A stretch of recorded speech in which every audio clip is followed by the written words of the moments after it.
guys, my name is Frank and welcome back to Forza Horizon 3. Yes, I am back. I'm actually still recovering from the bug that I had a few videos ago. So yeah, it was just my throat and just my nose and everything. I was really congested, so apologies that there's not been a video out for a few days, but I don't like making videos when I'm not feeling sick. But today we are back and we're going to be doing a review in Horizon 3 of a very surprising car indeed. I actually drove this Aston Martin V8 Vantage V600 online with a few of you guys, so thanks to everyone that was actually driving with us the other night, because it was a really fun lobby. Really wish I could have recorded it, but I was actually at my own house and not in here. But yeah, this car is fantastic for long cruising. I don't really want to take it drifting because it's basically a sofa on wheels. It's a big British hot rod of a sofa on wheels. I mean, it's not the prettiest looking Aston ever, but if you want kind of like British muscle, then this is probably the most British muscle that you can get apart from a Jag SVR. It is absolutely sensational, but this is quite a good little area for this wee bit. Just like sitting in front of a house, it looks quite home. It looks at home. But anyway, let's jump out of the drone mode and get driving it.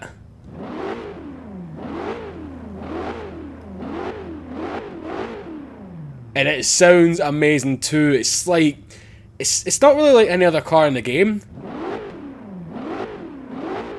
It's got its own unique sound. That's why I like it. But anyway, let's go. Hopefully this Corvette doesn't crash into me. That's the best welcome. Yeah, welcome back, Frank. 3 days of not feeling well and then bam, you get crashed into by a Corvette.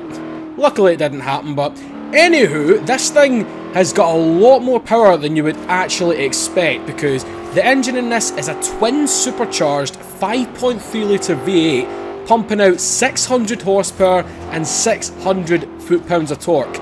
That is a lot of power for a car made back in 1998. That is insane. Now I know you had like the GT40 back in the 60s, which produced quite a lot of power, but 600 horsepower? Bloody hell, man.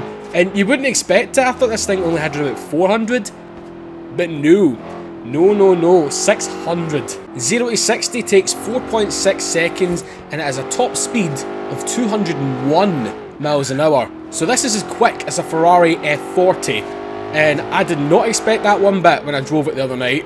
But then I put my foot down, and it's kind of like a Rolls Royce in terms of acceleration, because it's not like poof, like a Ferrari like that. It's more of a gentleman way of gathering speed. It's like, do you want to go fast, sir? Yes, Jeeves, I think I do want to go fast. Then slightly tread on the accelerator, young chap. And then it just, it goes. It just goes. Here's in second gear. Third gear. It just takes its time, but it's surprising the speed that you can get up to. I mean, 201, that's bonkers. Absolutely bonkers, but the bad thing about this car, as I'm sure you would have guessed, it weighs a bloody ton. It actually weighs more than a ton. 4,414 pounds. She's eating all the pies. She's a big girl. She is a big bloody girl. And them hips don't lie at the back. But me personally, I think it's an actual handsome looking car. I wouldn't call it beautiful, as I says.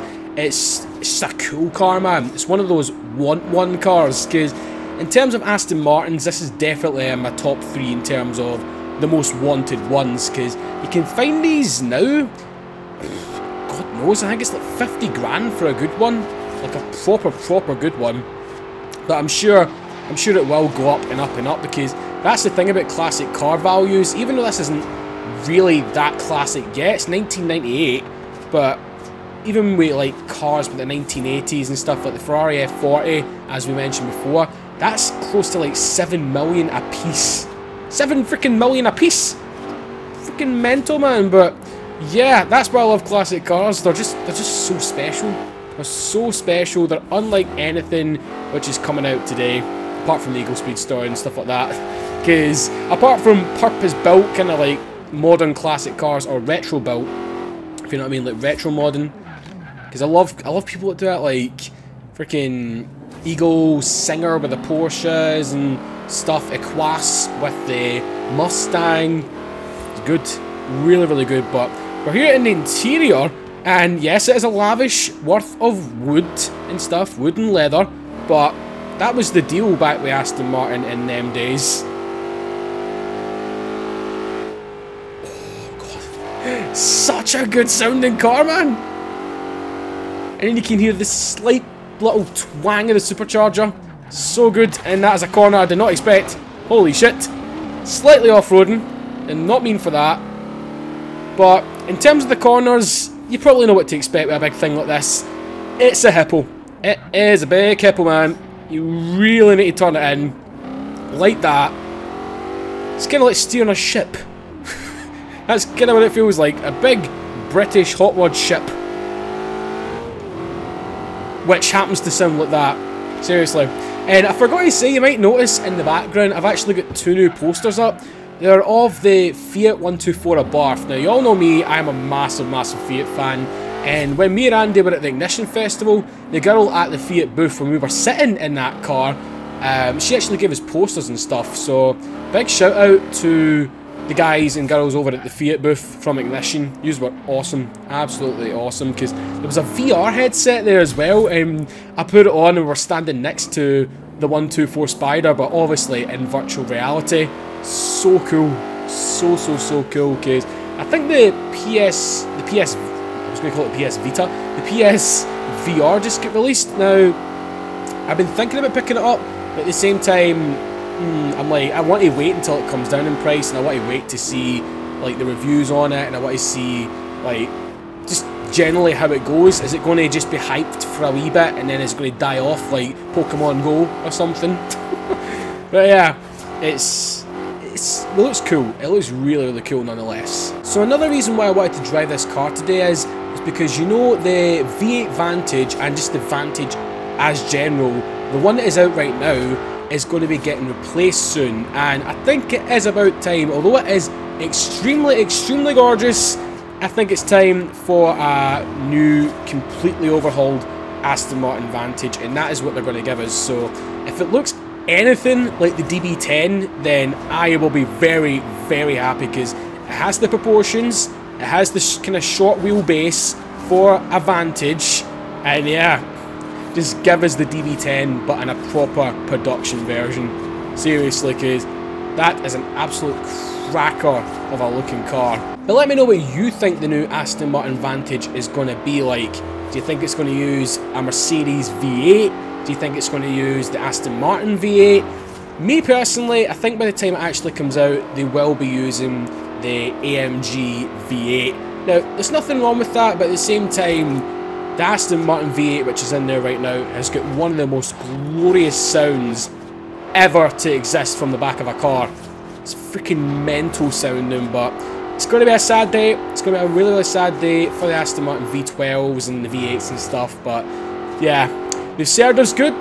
They've served us good, but due to bullshit emissions regulations and just helping the world out, us petrolheads are going to suffer. I mean, AMG V8s aren't bad, I'm not saying that, but there's nothing quite like an Aston Martin V8 or an Aston Martin V12. They're just good. They're really, really good. Just like this. 7,000 RPMs of pure epicness. Oh yes. And is that Mac? What a fair freaking fight that is. 600 horsepower Aston and a blooming Sylvia S15. I think I would cream them, but anyway, we'll have a little bit of a race, because I'm in the mood to race with this thing, even though it's not the sort of car you would go racing with normally, but considering the fact I haven't played this game in a few days, I'm in a little bit of a racing mood. So we'll jump back into the interior. This is probably my favourite view for this car, because when I was cruising with you guys the other night, we were literally just going on highway pools and kind of drifting around Surfers Paradise, but surprisingly it can go off-road as well, because I was trying to find all the discount signs and stuff, and we were up at the Outback, like the very, very far edges of the map, and this thing could cope with it, and that's partially due to the suspension. It is soft as marshmallows, man, and I got a fright there, I didn't know we crossed the line. It is a really, really roly-poly car, but it suits it Normally, I don't really like roly-poliness in proper performance cars, but since this thing is basically a super comfortable GT car, it suits it very, very well. I think that guy's kind of had a bad day at parking. When Lamborghini Aventador SV parked on a freaking hillish area there, whatever the hell it is, little off-roady bit. But yeah guys, my conclusion on this Aston Martin V8 Vantage V600, I know it's a long name, but stick with me. It is a very big surprise. It's honestly one of my favourite cars in this game now, and I know a lot of you might be a wee bit shocked at that, considering the fact it is stock. I've yet to actually build one up to see how it's going to be when I put a little bit of weight reduction into it, a bit more power, but this is just perfect. Honestly, this is my kind of car. Proper cruise mobile, very, very, like, filled with personality.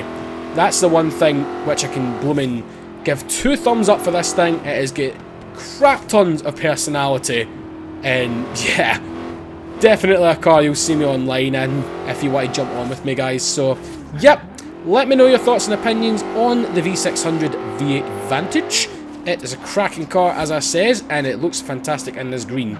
Yes, it does. I went through all the other colours and everything, but just the green that you get it with is dynamite. Absolutely dynamite. So, yep, if you've enjoyed this video, guys, then a like is always appreciated.